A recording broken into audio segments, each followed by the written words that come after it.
들으신 것처럼 지금 범야권은 특검법과 라인 사태를 중심으로 공조 움직임이 거세지고 있고 여당인 국민의힘에선 한동훈 전 위원장의 근황이 연일 화제가 되고 있습니다. 전문가들과 정치권 쟁점 하나씩 살펴보도록 하겠습니다. 네, 이현종 문화일보 논설위원, 윤기찬 국민의힘 법률위 부위원장, 장윤미 변호사, 성치훈 민주당 정책위 부의장 나오셨습니다. 안녕하세요. 안녕하세요. 네, 안녕하세요. 네, 주제 바로 보시겠습니다. 힘을 얻고 있는 야권 공조 상황부터 짚어보도록 하겠습니다. 어제는 범야권 6개 정당이 해병대원 특검법 수용을 촉구하며 용산 대통령실 앞에서 공동 기자회견을 열었습니다. 직접 들어보시죠. 당연하고 상식적인 요구를 나쁜 정치라고 매도하는 것이야말로 정말 나쁜 정치입니다. 철저한 진상조사로 책임 소재를 명백히 규명하고 재발 방지 대책을 마련하는 것이 국가의 역할이자 책임입니다. 대통령이 거부권을 행사한다고 진실을 가릴 수는 없습니다. 다른 거 필요 없습니다. 그냥 최해병 특검법을 수용하십시오. 대통령이 또 거부권을 행사하면 그 다음에는 국민이 대통령을 거부할 것입니다. 그제는 민주당 초선 당선인들 주축으로 해병대원 특검법 수용을 촉구하는 천박농성을 벌였고 어제는 또 이 조국혁신당을 포함해서 범야권 정당들이 이 대통령실 앞에 모여 기자회견을 열었습니다. 지금 공수처 수사가 진행되고 있고 아직 수사 결과가 나오지 않은 상황에서 특검을 강조하는 이유, 공수처를 혹시 믿을 수 없다는 건지 아니면 공수처 수사에 어떤 한계가 있는 건지 그 이유가 뭡니까? 첫 번째는 속도의 문제입니다.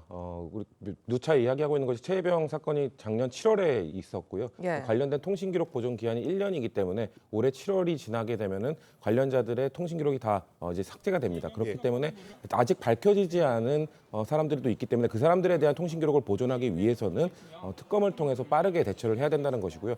말씀하신 것처럼 그러면 공수처를 못 믿는 것이냐 이런 얘기들을 하는데 공수처를 못 믿는 게 아니라 근데 공수처가 항상 그 속도의 한계가 있었습니다. 왜냐하면 물리적 한계가 있어요. 공수처 규모가 그렇게 크지 않기 때문에 맡고 있는 사건들은 많고 그러다 보니 이렇게 속도를 요하는 사건에 대해서는 좀 문제가 있다라는 지적들을 했던 것이고 또 내용의 문제도 있습니다. 왜냐하면은 지금 공수처장을 최근에 대통령께서 임명하지 않았습니까? 근데 대통령이 임명한 공수처장이 이끄는 공수처가 과연 지금 사건의 전말을 밝히기 위해서 대통령실까지 지금 확대되고 있는 상황에서 이거를 올바르게 과연 명확하게 할 수 있냐는 의구심이 있는 것이거든요. 마지막으로는 대통령께서 이거 좀 지켜보자. 그리고 혹시 성에 안 차고 미진하다면 본인께서 특검을 오히려 제안하겠다 말씀하셨는데 예. 지금 유가족들이 미진하다는 겁니다. 성에 안 찬다는 겁니다. 그렇기 때문에 특검을 통해서 좀 더 확실하게 해달라는 유가족들의 요청이 있기 때문에 민주당에서는 이걸 빠르게 추진해야 된다. 특검을 꼭 해야 된다는 입장을 밝히고 있는 겁니다. 일단 속도에 문제가 있다고 지적을 하셨는데 어제 박찬대 원내대표와 조국 대표를 비롯해서 범야권 6개 정당의 당선인 40여 명이 모였습니다. 지금 거대 야권이 나서서 지금 22대 국회에서 이런 특검법 재발의하겠다 나서고 있는데 영향력이 사실 무시할 수 없을 것 같아요. 그렇죠. 일단 지금 야당은 이 문제를 하여튼 전면적으로 지금 촉구를 하고 있는데요. 네. 정말 야당이 진상을 규명되는 걸 원할까? 저는 그런 의문을 제기를 합니다. 네. 왜냐하면 지금 속도 문제를 이야기를 하셨는데 수사에서는 속도보다는 진상이 중요하겠죠. 정말 어떤 진상이 있었는지를 파악하는 게 중요할 겁니다. 예. 그런 걸 위해서 문재인 정부가 무리하게 통과시킨 게 바로 뭐죠? 바로 공수처입니다. 공수처에서 일단 이런 사건들을 수사하기 위해서 만든 게 공수처고 공수처장을 대통령이 임명한다고 못 믿겠다라고 하는 게 말이 되는 소리입니까? 공수처는 국회가 요청을 해서 그중에서 2명을 요청을 하면 대통령이 임명하게 돼 있습니다. 예. 그러면 앞으로 모든 수사는 못 믿겠다는 이야기인가요? 대통령이 임명했기 때문에 그건 말이 안 되지 않습니까? 네. 그리고 공처가 지금 수사를 벌이고 있습니다.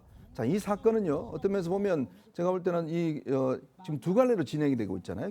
경북경찰청에서는 사건 본질에 대한 문제, 그 다음에 이제 공처에서는 이 사건에 대한 부당한 압력에 대한 문제 수사하고 있지 않습니까? 그렇다면 저는 공처가 그렇게 오래 끌 것 같지는 않습니다. 그러면 정말 국민들에게 제대로 된 진상을 파악하기 위해서는 이 사건에 대한 공수처의 수사, 사실 공수처라는 게 거의 특검과 마찬가지입니다. 예. 왜냐하면 공수처는 어느 기관에도 지금 통제를 받지 않습니다. 독자적인 기구거든요. 예. 그러면 공수처 결과가 나오면 정말 거기에 국민들이 보시기에 이건 좀 문제가 있다고 한다면 특검을 해도 저는 된다고 봅니다. 그런데 그럼에도 불구하고 왜 야당이 이렇게 특검을 요구를 할까? 결국 이 사태의 진상보다는 결국은 정부를 압박하고 윤석열 대통령 압박하기 위한 수단으로서 특검을 요청하고 있는 게 아닌가. 특검이 만능입니까? 지금까지 특검이 10여 차례 있었습니다만은 정말 성과를 낸 특검은 한두 가지밖에 없어요. 네. 그러면 특검에서 만약에 원하지 않는 결과가 나온다면 그때는 어떡하겠습니까? 그때는 또 뭐 다른 거 하자고 그러지 않겠습니까? 저는 결국은 정말 진상을 원한다면 시간이 걸리더라고 차근차근 저는 살펴봐야 된다. 그렇다면 이 공적 수사를 보고 난 뒤에 해도 저는 늦지 않다 이런 생각입니다. 알겠습니다. 자, 특검 수용을 요구하며 장애 투쟁에 나선 야권을 향해 이 국민의힘은 날선 목소리를 내고 있습니다. 직접 한번 들어보시죠.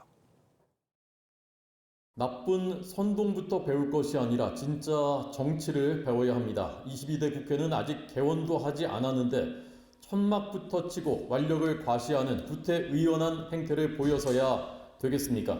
초선 당선인들을 앞세워서 정부와 여당을 겁박하는 행태 당장 멈춰야 합니다.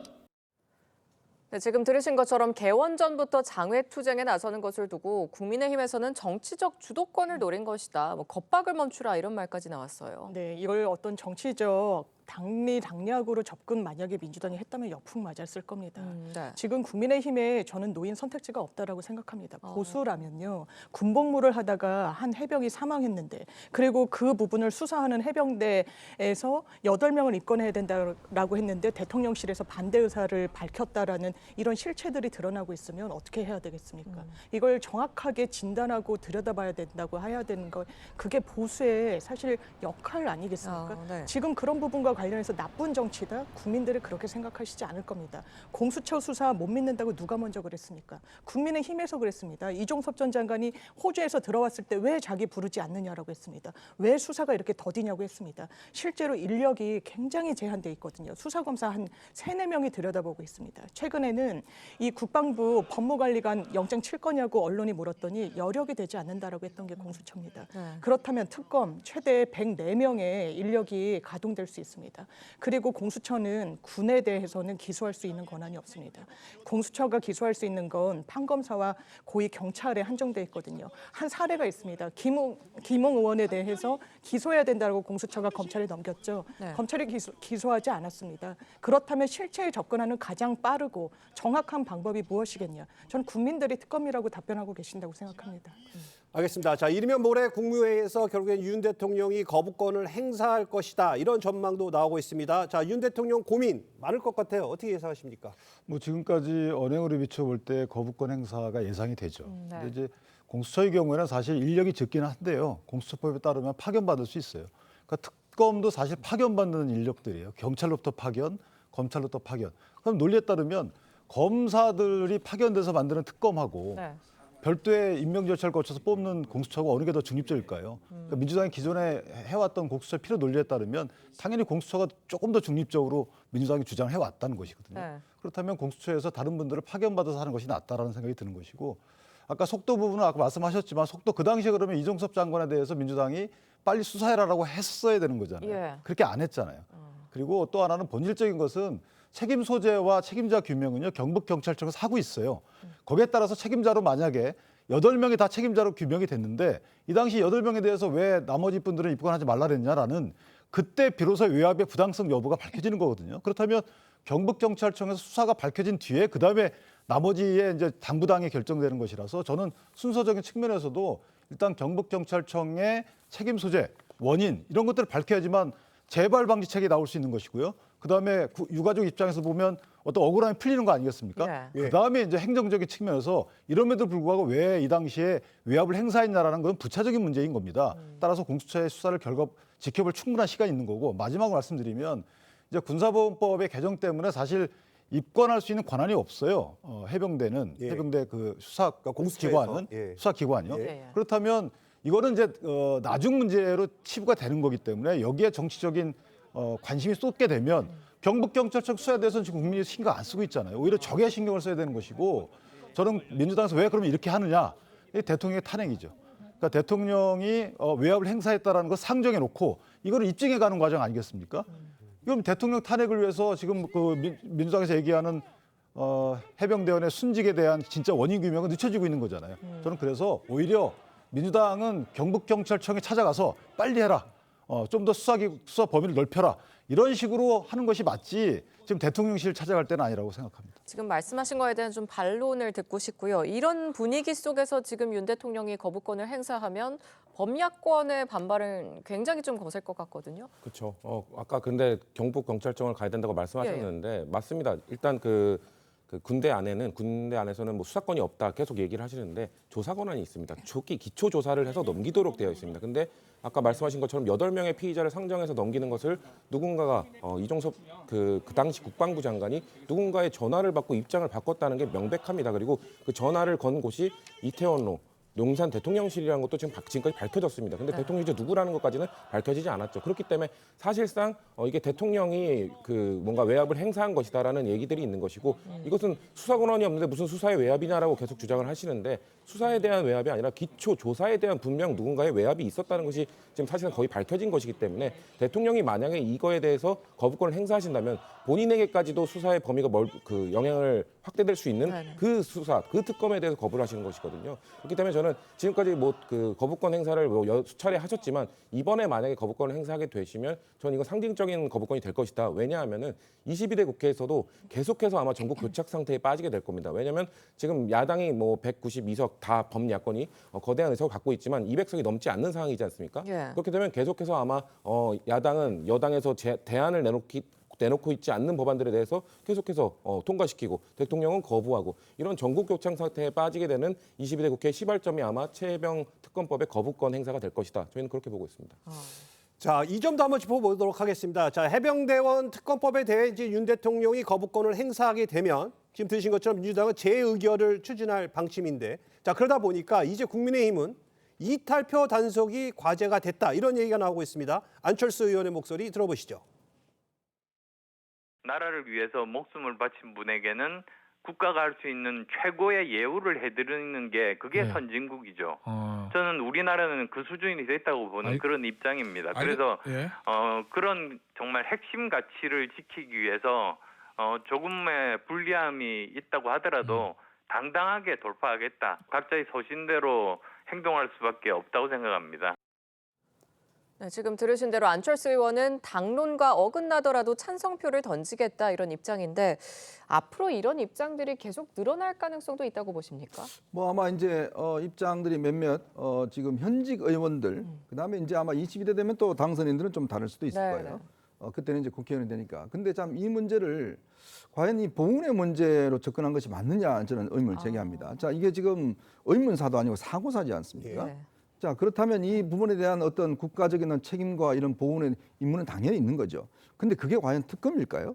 저는 그런 어떤 접근법은 동의하기 어렵습니다. 자, 이런 식이면 예를 들어서 어떤 문제가 생기면 무조건 다 특검을 해야 되는 것인가? 자, 근본적인 그런 어떤 의문도 있지 않겠습니까? 네네.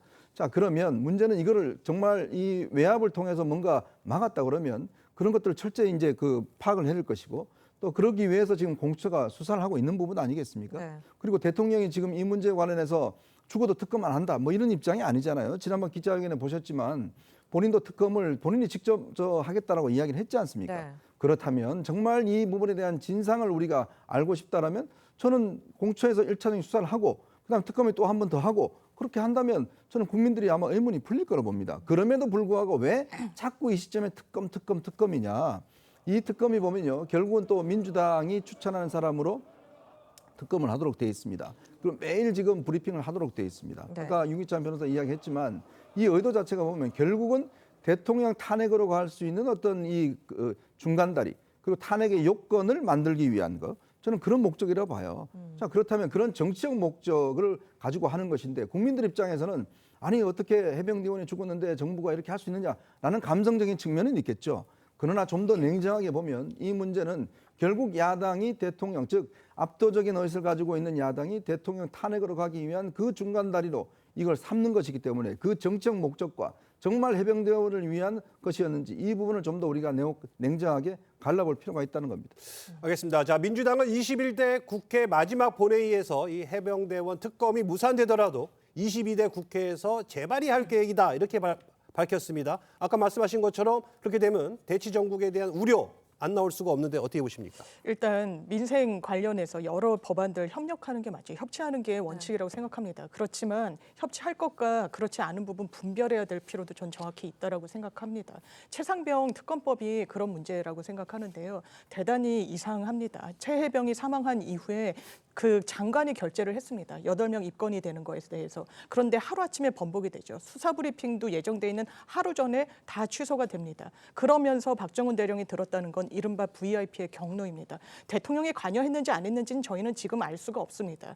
대통령 기자회견에서도 관련 질문이 나왔지만 대통령께서 사실상 답변하지 않으셨으니까요. 지금 탄핵을 이야기할 계제가 아니라고 생각합니다. 왜? 대통령에 대한 수사는 이루어지지도 않았으니까요. 그렇지만 차츰차츰 이 실체를 들여다봐야 될 필요가 분명히 있다는 겁니다. 이런 부분을 그냥 뭉개고 지나간다? 그러면 이렇게 유사한 사고 어떻게 재발 방지 막을 겁니까? 윗선이 책임지지 않고 그냥 본인들은 아무런 책임이 없다라고 이야기하는 걸 국민들이, 군인들이, 그러니까 어머니들이 용납하고 계십니까? 어제 용산에도 해병대 예비역들이 찾아갔습니다. 국민의힘 지지자였던 분들이 상당히 많다고 하시죠. 진보 보수의 문제가 아닙니다. 민주당과 국민의힘의 문제도 아닙니다. 이 부분에 대해서는 국가 보안 안보 차원에서 정확하게 짚고 가야 되기 때문에 가장 유효한 수단인 특검을 가져가야 된다는 겁니다.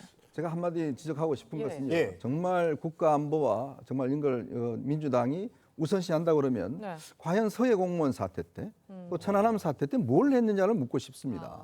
자, 천안함 사태 때 과연 그러면 천안함 폭침 사태 때 민주당이 한 게 뭐겠습니까? 북한이 의뢰를 했다는 것 자체에 대해서 부인하는 일을 계속해왔지 않습니까? 그리고 그 천안함 유족들에 대해서 어떤 행동을 취했나요? 네. 자, 서해 공무원 사태 때 특검했습니까? 자, 우리 공무원이 북한에서 사살됐는데 어떤 자세를 취했나요? 자, 그때 그렇게 안보 이렇게 과연 외쳤습니까? 과연 그러면 최상병 문제만 이렇게 안보를 강조할 수 있는 이야기인가요? 정말 민주당이 안보를 강조한다면 저는 또 동일한 잣대를 들이대야 된다. 왜 최상병 문제만 그렇게 안보가 중요하고 천안함과 서해 공무원 사태 때는 안보가 중요하지 않았는지 그걸 저는 묻고 싶은 겁니다. 알겠습니다. 제가 하나만 더. 예. 혹시나 듣는 분들이 의아할까 봐 그러는데. 네. 그러니까 대통령이나 국민의힘 입장에서도 보면 이 원인 규명하자는 거예요. 예. 그러니까 수사를 대통령이고 외압 행사한 실체가 있으면 그 실체를 밝히라는 겁니다. 그걸 공수처에서 해보고 예. 그다음에 미진하다고 생각이 되면 이제 특검을 하자는 원래 그 특검 제도의 목적이 그거잖아요. 네. 근데 이거 공수처 건너뛰고 하고 있는데 그걸 뺏어간다. 공수처라는 것은 사실은 보다 중립적으로 평가받는 수사기관이기 때문에 이거를 반대했다고 해서 특검을 반대했다고 해서 대통령에 대한 수사 또는 외압 실체에 대해서 규명하지 말자 이런 게 아니거든요. 이건 분명히 하고 싶습니다. 네. 알겠습니다. 자, 다음 주제로 한번 가보도록 하겠습니다. 지금부터는 정치권까지 가세한 이른바 이 라인 사태에 대해서 한번 알아보도록 하겠습니다. 자, 민주당에서는 라인을 빼앗긴 것은 우리의 경제 영토를 빼앗기는 거다. 국민의힘에서는 실리적으로 접근해야 한다. 이렇게 입장이 팽팽히 맞서고 있습니다. 함께 들어보시죠. 대통령실은 네이버의 이익을 위한다면서 뒷짐만 지고 있습니다. 윤석열 정부는 일본 정부의 라인 강탈을 묵인할 작정인지 답하십시오. 라인을 빼앗기는 것은 우리의 경제 영토를 빼앗기는 것입니다. 정부가 멍 때리고 있었다는 것은 분명한 왜곡이고요. 감정적으로 대응하고 선동하는 것이 문제를 실질적으로 해결하기 위한 것인지 아니면 당리당략을 위한 것인지 저는 모르겠습니다. 2021년에 소부장 사태 때 죽창가를 불러서 그것이 문제를 실질적으로 해결하는 데 도움이 됐습니까? 아니면 악화시켰습니까? 네, 정치권까지 가세한 라인 사태, 먼저 이 사건의 좀 발단을 짚어봐야 할 것 같아요. 라인은 네이버가 일본에서 키워온 메신저 업체이고요. 국민 메신저입니다. 네이버가 가진 지분은 50% 정도인데 물론 이 배경에 좀 여러 이야기가 있지만 간단히 보면 일본 정부가 지금 네이버의 라인 지분을 내놔라 이렇게 좀 압박을 하고 있는 거죠. 그렇죠. 이제 이 라인 같은 경우는 지금 일본뿐만 아니라 동남아에 한 2억 명 정도의 이용자가 있습니다. 예. 우리는 뭐 국민 메신저가 카카오톡이잖아요. 네. 일본은 또 라인이 90% 이상을 점유하고 있습니다. 그런데 이제 2019년도입니다. 그 2019년 소프트뱅크라는 회사가 당시 손정희 회장이 국내에 들어와서 문재인 대통령 면담을 요청합니다. 예. 그 면담에서 무슨 이야기를 하냐면 이 야후가 가지고 있어요. 이 소프트뱅크가 예. 그거와 이제 모바일인 이제 라인을 합쳐지게 되면 시너지 효과가 나기 때문에 그러면 이해진 지하요를 내부 지하를 만나게 좀 해달라. 네. 그래서 양측의 어떤 합병을 좀 이루겠다. 해서 당시에 이 소프트뱅크가 이제 이 손정희 회장이 이해진 회장을 만났어요. 그래서 네. 어떤 합병이 이루어집니다. 자, 그래서 두 회사가 공동의 출자매 회사를 만들어요. A홀딩스라는 회사를 만듭니다. 여기서 경영권은 야후가 가지고 있고 이 기술적인 문제는 네이버가 가지고 가게 돼 있어요. 근데 최근에 여기에 이제 이 여러 가지 어떤 이 정보 유출 사태가 벌어졌습니다. 자, 그러다 보니까 일본 정무청에서는 그러면 이 정보 유출 사태를 해결하기 위해서 실질적으로 여기에 어떤 지분 문제를 좀 이 정리를 해라. 즉, 라인이 갖고 있는 지분을 이 소프트뱅크에 좀 넘기는 문제를 해라라는 압박을 했다는 그런 이제 이 보도가 있었잖아요. 그런 사태 속에서 이제 양측의 갈등이 있었는데 문제는 네이버 같은 경우도 제가 알기로는 아마 본인들이 가지고 있는 지분을 실적으로 좀 매각을 해서 AI나 이런 데 좀 투자를 하려고 하는 그런 목적이 있었던 것 같아요. 근데 문제는 이제 총무처가 이거를 마치 이제 어떤 이 압박하는 걸로 되니까 우리가 한일 투자 협정에 어떤 외국에 있는 기업에 대해서 강제적으로 지분을 조정 요구한다 이럴 경우는 이 국제적으로 이게 문제가 되게 돼 있습니다. 그러니까 거기에서 지금 야당은 왜 그러면 정부가 나서지 않았냐는 것이고 정부는 네이버 측에서 이 부분 관련해서 해결할 수 있는 시간적 여유와 또 본인들의 사업적인 전망, 즉 이게 과연 라인의 어떤 지분을 계속 가지고 있는 게 좋은 것인지 아니면 이걸 일부 매각해서 AI에 투자하는 것으로 옳은 것인지 이런 문제에 대한 경영적 판단이 있다는 거예요. 근데 문제는 이거를 지금 이재명 대표가 마치 어떤 일본의 어떤 반일 감정을 선동하고 하면서 정치권 이슈로 지금 부각된 상황입니다.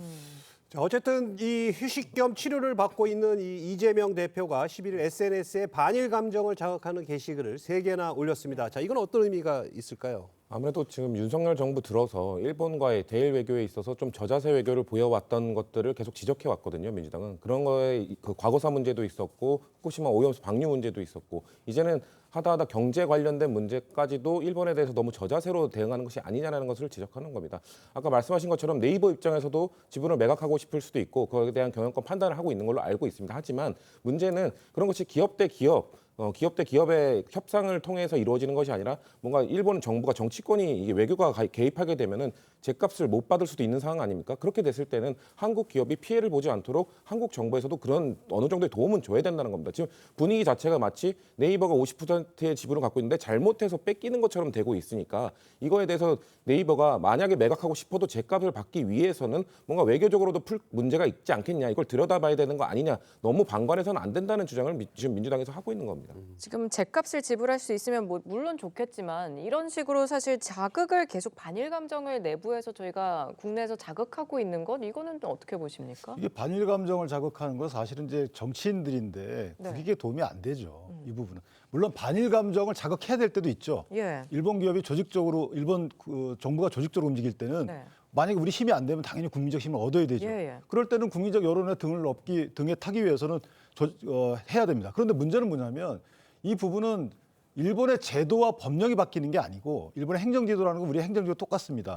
그러니까 특정 기업에 대해서 잘못해서 지적하는 거예요. 자, 특정 기업에 대한 지적이기 때문에 그 지적받은 기업 자체가 만약에 이것을 압박으로 느껴서 경영권을 넘어가 있습니다. 지금 이제 지분권이죠.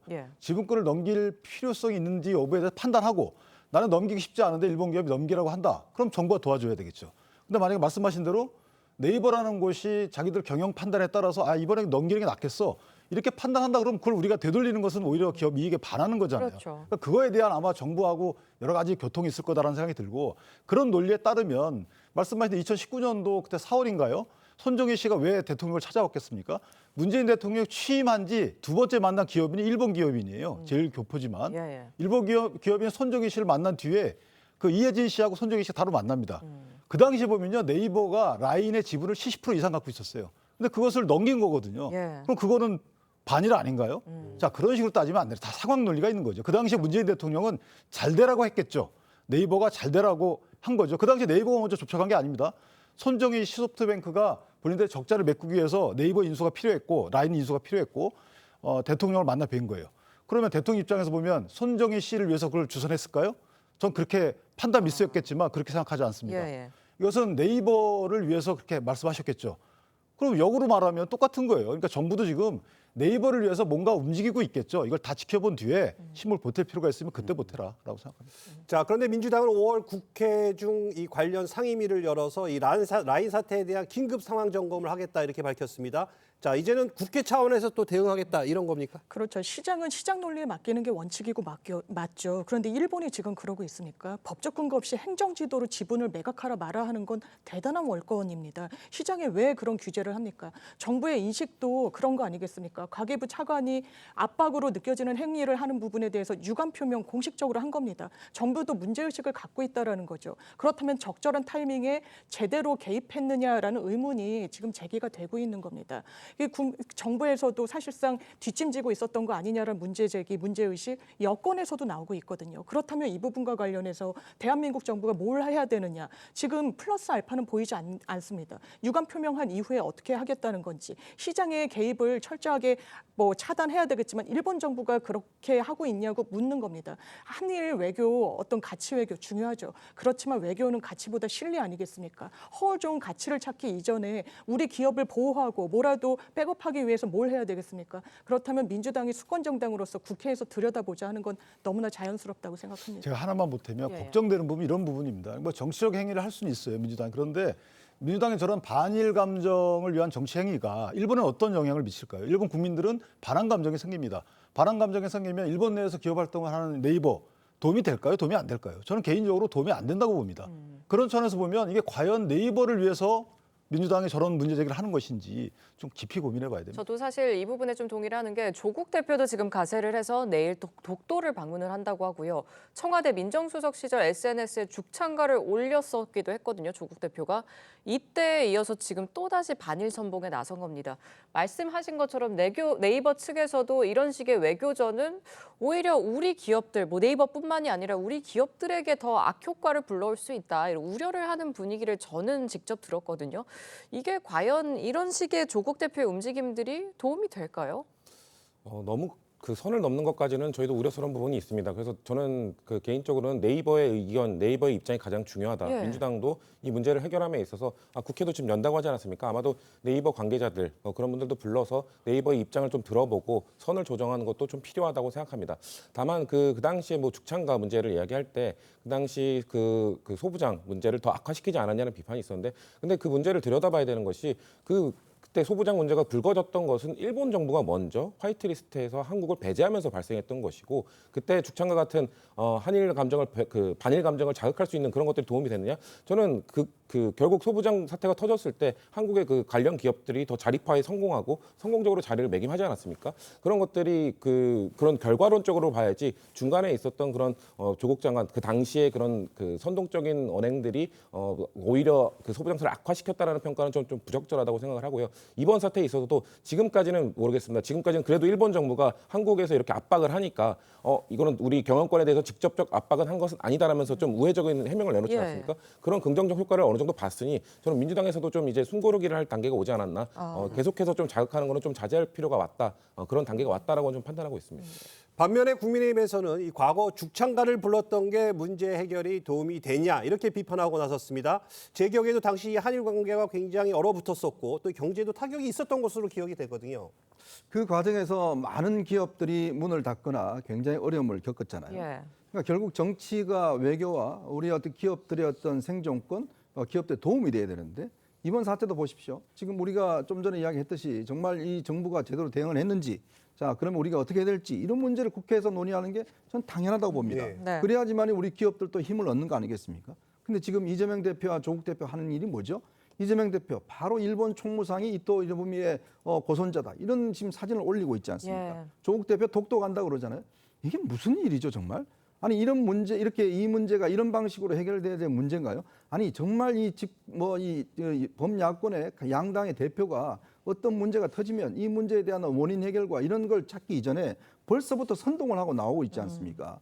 전 정말 걱정되는 대목이 바로 이 대목입니다. 과연 이런 행동이 도대체 왜 이런 행동을 벌이고 있는 것인지, 정말 이게 지금 죽창을 들어야 될 문제, 독도를 갈 문제인지 정말 이게 우리 기업들에게 도움이 될 것인지 저는 정말 한번 심각하게 생각해 봐야 되는 것이고요. 그리고 이재명 대표도 지금 이 문제를 단순히 총무상이 이또 일본에 지금 호손자다 이런 문제를 부각해서 이 문제가 해결될 문제인가요? 저는 정말 정치권이 이제 더 이상 기업의 발목을 잡아서는 안 되고 아까 말씀하신 대로 정말 기업들에게 도움을 줬는 것이 정부가 뭘 했는지 이 부분을 따진다면 정말 국민은 박수 칠 겁니다. 근데 그 선을 넘어서 벌써부터 선동을 저렇게 하고 있으면 오히려 좋아하는 분은 일본이 좋아할 겁니다. 만약 이게 외교전으로 비화하게 되면 네. 파장이 어느 정도 될 거라고 보세요? 이게 좀 커질 수 있는 여지가 있죠. 네. 왜냐하면 유례를 찾기 어렵습니다. 행정지도를 가정해서 사실상 지분을 팔아라 하는 건 대단히 부적절하다는 생각이 들거든요. 네. 거기에 정부가 당연히 역할을 해야 되고 외교는 기본적으로 상호주의 아니겠습니까? 그렇다면 이 부분과 관련해서 대한민국의 국익을 취하는 데 있어서 정부가 뒷짐을 지고 있어서는 안 된다는 생각이 들고요. 이또 히로부미를 언급한 건 그런 것 같습니다. 지금 여기에 사실상 총대를 메고 있는 일본의 공무원이 마스모토 다케야키 일본 총무상인데 본인이 이또 히로부미의 후손임을 대단히 자랑스럽게 여러 차례 올린 사람이라는 겁니다. 그 역사 인식의 연장선상에 이런 한국 기업에 대한 어떤 규제가 있지 않느냐라는 문제 제기조차 하지 못하는 게 저는 온당한지 의문입니다. 알겠습니다. 자, 그런데 이 네이버의 지분이 만약에 약화될 경우 이 네이버가 그동안 공을 들인 동남아 진출 사업에도 차질을 빚을 것으로 보이는데 자, 이 실질적으로 어떻게 하면은 이게 잘 원만하게 해결할 수 있는 방법이 뭘까요? 그러니까 지금 구조를 보면은 네이버가 72% 이상을 갖고 있던 그 라인이라는 회사를 소프트뱅크하고 네이버하고 같이 이제 합작 법인을 만듭니다. 50대 거기는 50대 50이거든요. 예. 경영권은 소프트뱅크 한 명이 더 많아요. 근데 50대 50에서 이제 지분을 일부 팔라는 거잖아요. 근데 이런 지분 파는 거는 제가 볼 때는 이게 기업 대 기업이 해결할 문제고 문제는 지분 파는 기회에 만약 팔게 된다면요. 그러면 동남아 사업권에 대해서 별도의 법인을 만들 필요도 있을 수 있어요. 예. 그러니까 그런 것들은 네이버와 소프트뱅크 간에 사실은 이제 경영적인 측면에서 서로 협력할 부분이기 때문에 네. 만약 그런 과정에서 일본 정부가 압력을 행한다. 그럼 거기에 대해서 정부가 또 나서야 되겠죠. 그러니까 좀 지켜보고 거기에 대해서 민주당도 좀 도와줬으면 좋겠다라는 생각이 듭니다. 알겠습니다. 자, 다음 주제로 가보도록 하겠습니다. 자, 이번에는 국민의힘 소식 한번 짚어보도록 하겠습니다. 최근 공개 활동을 중단한 한 전 위원장의 행보가 주목받고 있습니다. 이 목격담이 속속 올라왔는데 한 전 위원장 이번에 도서관 열람실에서 책을 읽고 있었다고 합니다. 자, 이 정치인들이 뭔가 행보를 앞두고 이때 이 책 제목이 뭐냐 이게 굉장히 관심이 많거든요. 자, 종의 기원단입니다. 이 어떤 메시지가 담겨 있는 걸까요? 그러니까 뭐 한동훈 위원장이 이제 개인적인 활동들 본인이 아마 책도 좋아하고 그다음에 이제 양재도서관인가요? 저기 가서 이제 있는 장면들이 이제 지켜온 것 같습니다. 이제는 일상을 좀 돌아온 것 같아요. 이제 본인은 뭐 비대위원장을 그만두고 난 다음에 이제 어떤 개인으로서 일상을 이제 즐기고 있는 거 아니겠습니까? 그렇기 때문에 뭐 집에만 있을 수가 없는 것이고 뭐 이렇게 도서관도 가고 책고 읽고 있다 이렇게 지난번에도 이야기한 바 있는데 이제 그런 것들이 아마 대중들의 관심을 더 모으는 것 같습니다. 최근에 이제 위두훈이라는 그 베인의 팬카페 5만 명을 훌쩍 넘었어요. 이제 그런 걸 보면 점차적으로 이제 아마 팬들이 사실은 이제 한동훈 위원장의 복귀를 좀 희망하고 있는 거 아닌가. 한 위원장도 서서히 본인의 어떤 좀 이 충전을 하고 있는 그런 상황이 아닌가 싶습니다. 알겠습니다. 그런데 국민의힘 전당대회가 당초 6월 말 7월 초보다 좀 늦어질 수 있다 이런 가능성이 제기되고 있는데 한동훈 여름 등판설 이게 또 퍼지고 있습니다. 실제로 가능성이 있다고 보십니까? 가능성이 없었다가 점점 높아지는 게 아닌가 싶어요. 이것은 뭐 한동훈 위원장의 그 상황이 이렇게 변한다는 게 아니고 네네. 본인의 의지가 변하지 않을까라는 생각을 해요. 뭐냐면 이제 한동훈 전 비대위원장 입장에서 보면 당대표로 당선될 가능성이 커지기 때문에 등판 여지가 커진다 이런 취지가 아니고 그건 똑같아요. 오히려 더 시간이 가면 더 가능성이 줄어들겠죠. 근데 본인이 이제 이 전당대회를 통해서 당대표가 되면 본인이 만약에 정치적 행보의 가장 큰 목표는 대권이다. 그럼 대권 행보에 당대표의 경력이 그런 활동이 어느 정도 도움이 되는지 여부를 판단하겠죠.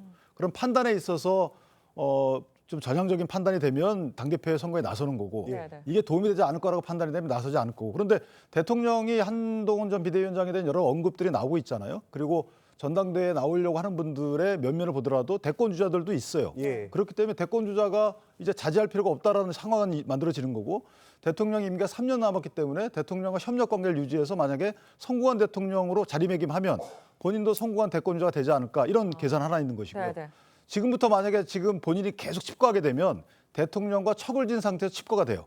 그러면 이게 3년 된 마당에 대통령 지지율이 만약에 나중에 오르게 되면 본인은 대권 주자로서의 잠재력이 떨어지지 않겠어요? 그러니까 이런 여러 가지 상황들이 본인이 나가는 것이 대권 주자로서의 가치를 높일 수 있는 기회가 아닌가라고 판단하지 않을까 싶습니다. 알겠습니다. 자, 그런데 최근 취임한 이 황우여 비대위원장은 이 전당대회 개최 시기와 이 한 전 위원장의 출마 관련성에 대해서 이 특정인을 염두에 둔 게 아니다 이렇게 부인을 했습니다. 네. 자, 이 전당대회가 연기되면 한 전 위원장 출마에 유리합니까? 아니 무슨 어떤 영향이 있습니까? 네, 전당대회가 연기되면 왜냐하면 한동훈 전 위원장은 총선에 패배한 책임을 직격으로 받고 있는 분인 건 맞죠. 그렇기 때문에 본인은 공부하고 성찰한 이후에 돌아오겠다라고 이야기를 했습니다. 6말 7초는 4월 10일 총선이 이뤄진 이후에 2달 정도밖에 지나지 않은 시점이라 상당히 책임론 등등과 관련해서도 이걸 회피해 나가기가 어려운 국면이라고 보여지고요. 다만 이게 좀 수년되고 연기가 된다면 정치적 공간이 열려지는 측면이 분명히 있기 때문에 황우여 비대위원장이 혹시 전당대회를 당원 당규에 따라서 조금 연기할 수밖에 없다라고 이야기하는 게 한동훈 전 위원장을 위함이 아니냐라는 일각의 시선도 이렇게 나오는 것 같습니다. 네, 최근 저희가 좀 CG를 보여드릴 텐데 국민의힘 차기 당대표 적합도 조사에서 전체 1위로 꼽힌 유승민 전 의원이 5년 만에 팬카페 회원들과 만남을 가졌습니다. 유 전 의원은 이 자리에서 여러 좀 정치 현안에 대해서 또 목소리를 높였거든요. 차기 전당대회 출마 혹시 염두에 둔 거 아니냐 이런 목소리들이 나와요. 근데 이제 저 결과를 보시면 일반 여론조사, 그러니까 이게 이제 뭐 민주당 지지자들, 조국 혁신당 다 포함해서 할 때는 이제 유승민 맞아요. 전 의원이 다른 거 올라가지만 맞죠. 그러나 국민의힘 지지자로 딱 떨어놓고 보면 굉장히 현격한 차이가 있습니다. 그런 어떤 면에서 보면 좀 역선택이라고 좀 봐야겠죠. 네. 그런 측면이 아마 있기 때문에 본인도 아마 그런 이야기를 하는 것 같아요. 즉 5대5 정도, 예를 들어서 일반 여론조사 50%, 네. 뭐 당원 50%이 정도가 되지 않으면 본인 아마 안 나오겠다라고 이야기를 하고 있는 것 같은데요. 네. 문제는 이제 유승민 전 의원도 이제는 좀 더 배신자 프레임에서 벗어나서 여권에서의 어떤 역할을 이제 해야 될 때가 된 것 같습니다. 그런 상황에서 이제 아마 본인의 팬카페나 이런 분들 만나고 있고 특히 지난 총선 과정에서 이준석 대표의 개혁신당이 안 따라갔잖아요. 예. 네. 그 이유는 결국은 본인은 앞으로 이 국민의힘에서 어떤 식이든지 정치적인 뿌리를 내려야겠다 이런 판단을 하고 있는 거 아니겠습니까? 근데 문제는 이제 그 전제는 아무래도 이제 이 국민의힘 전통적 지지층들과의 어떤 면에서 보면 화해라든지 아니면 지지 이런 걸 어떻게 확보할 것인가가 제일 관점이에요. 그래서 여전히 아직까지 이제 반유승민 정서가 강하기 때문에 이런 것들을 어떤 방식으로 앞으로 이제 극복해내고 확장해 나갈지 아마 그 문제를 해결하지 못하면 당대표 나오기는 굉장히 어려울 겁니다. 아마 제가 볼 때는 유승민 전 의원은 지금에 있는 그 전통적 지지층들 특히 이제 박근혜 전 대통령 탄핵 국면에서 본인의 어떤 역할을 했다라는 부분 때문에 맺어진 배신자 프레임을 예. 어떻게 극복할 것인지 그 문제를 좀 집중적으로 고민해야 될 시기가 아닌가 싶습니다. 알겠습니다. 자, 유승민 전 의원은 또 어제 SNS에 민주당이 25만 원 민생회복지원금을 특별조치법 형태로 추진하는 거에 대해서도 위헌이라면서 강하게 비판했습니다. 네. 결국엔 이게 당심 잡기에 나선 거 아니냐 이런 부분인데 이건 어떻게 해석하십니까? 뭐 이 정도 발언 하나로 당심을 잡긴 힘들겠죠. 네. 다른 패널께서 말씀하신 것처럼 좀 유승민 전 의원에 대한 보수 지지층의 이 좀 뿌리 깊은 불신이 있기 때문에 이것을 단숨에 뒤집기는 힘들 거라고 봅니다. 다만 유승민 전 의원이 갖고 있는 이미지, 합리적 보수.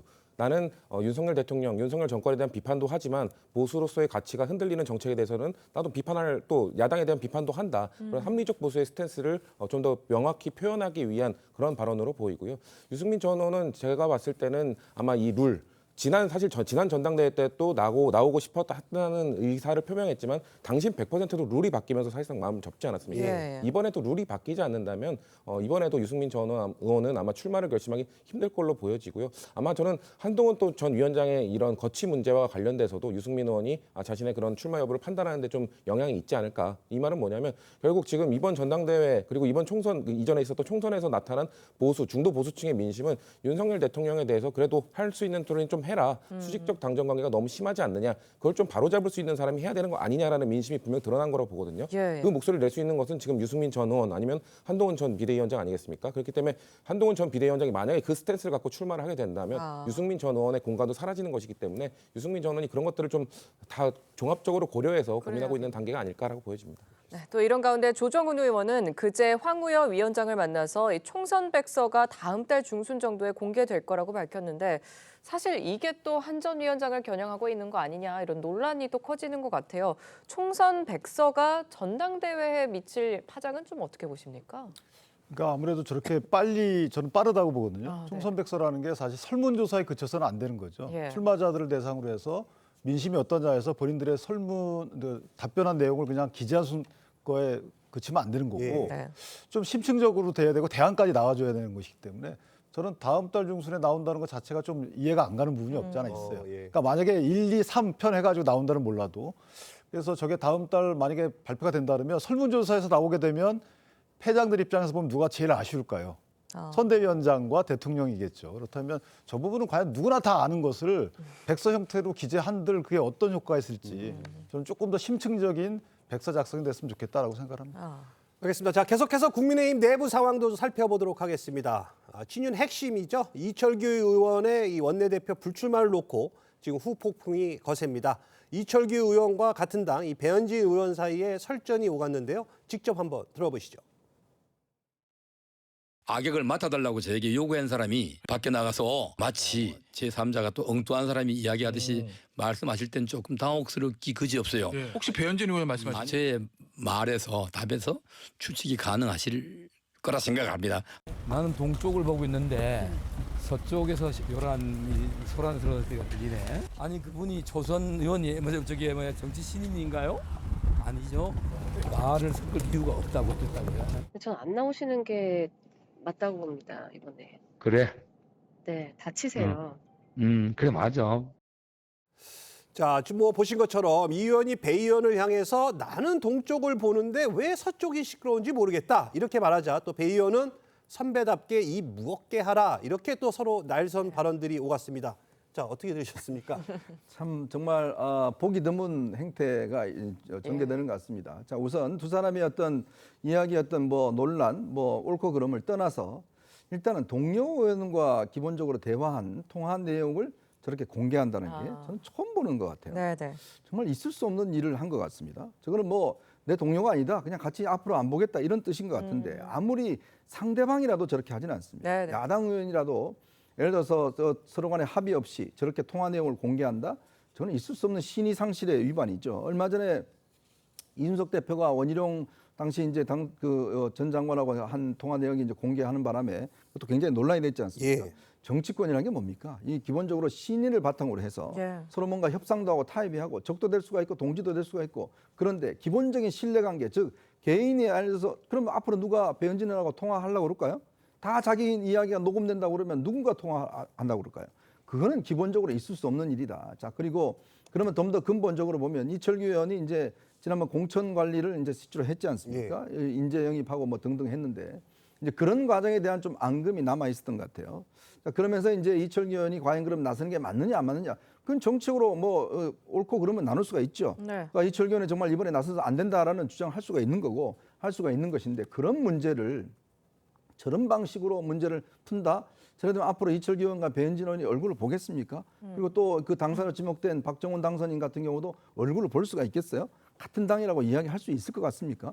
정말 그렇지 않아도 여당이 지금 어려움에 처해 있는 상황인데 예. 거기에 어떤 주도적 역할을 했던 주역이라는 사람들이 저런 방식으로 정말 이 상식 이하의 방식으로 문제를 푼다는 거 제가 볼 때는 이거는 정말 있을 수 없는 일을 하고 있다는 생각이 듭니다. 알겠습니다. 네, 실제로 의 의원은 다음 날 해당 인물은 배 의원이 아니라 초선 당선인이라고 바로 잡긴 했습니다.